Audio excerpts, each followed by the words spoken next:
The public needs to understand that tens of thousands and soon hundreds of thousands of medical doctors around the world are going to join me and others in condemning the politicization of coronavirus and public health in general, including vaccines. We have to understand that we're going to come together and have come together with joint resolutions about this political state to stand down on politicization of public health. Stand down on it, even if you're a public health official, right? You need to be a scientist first and a qualified one at that to conduct public health, and you can't just regurgitate what the CDC has to say.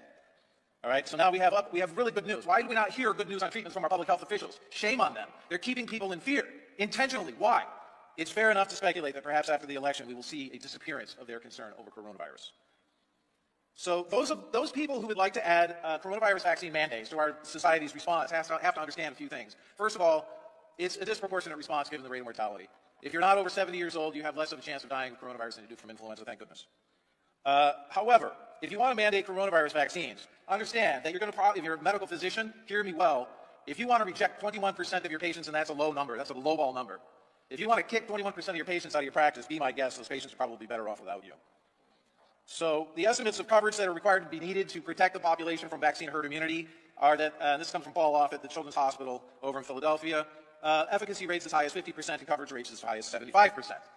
Pew report from the other day, a poll says that 51% of the population do not want this vaccine. They won't take it. Not just that they won't be the first to line up, they won't take it. How are we going to get to 75% with only 51%? Well, we need a much more efficacious coronavirus vaccine.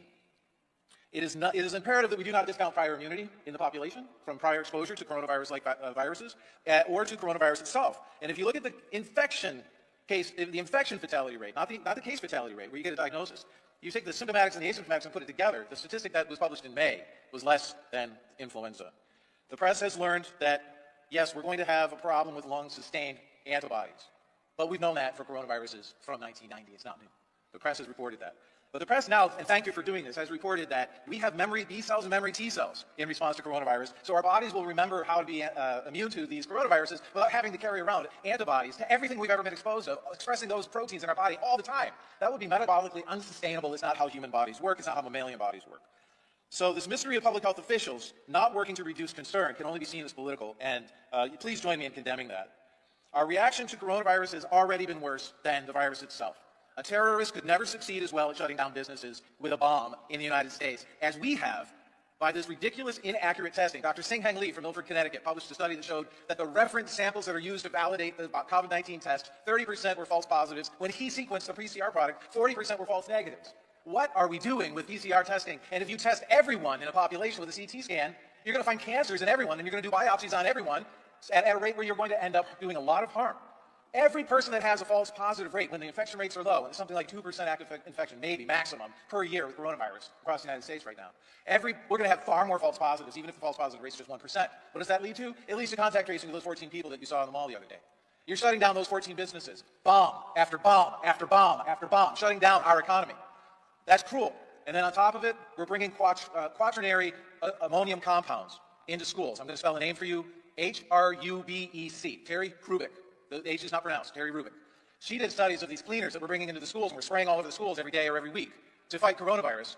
She found in mice neural tube defects to the rate of 15% of the pups and a reduction in the reproductive capacity of both male and female mice of 50% with these, they're called quats. Look them up. I just did an Unbreaking Science episode. Look at hashtag Unbreaking Science. I interviewed Dr. Hrubeck yesterday. What are we doing to our children? Exposing them to these cleaners that might shut down their reproduction, that might harm their immune systems, that might cause their children for 2 generations to be less reproductively capable, for 2 generations to have neural tube defects. Look up and think about what we're doing. Our society is messed up because we don't think about intended consequences, and we base our for-profit medical system on the externalization of costs on people like these families. She bears the cost. You all bear the cost. Let's bring liability back to the vaccine program in the United States. And the last thing I want to say, that the National Vaccine Injury Compensation Program itself, I believe, is corrupt. I was an expert in that program, and I quit that program after a special master attempted to bribe me to change my testimony for payment. You put that on the record. On top of it, the probability of anybody getting, you have no chance in the National Vaccine Injury Compensation Program because you heard earlier, HHS determines which vaccine injuries are real. HHS is the defendant in the case. HHS writes its own ticket to what you can charge it with. It's like me robbing a bank and saying you can't charge me for taking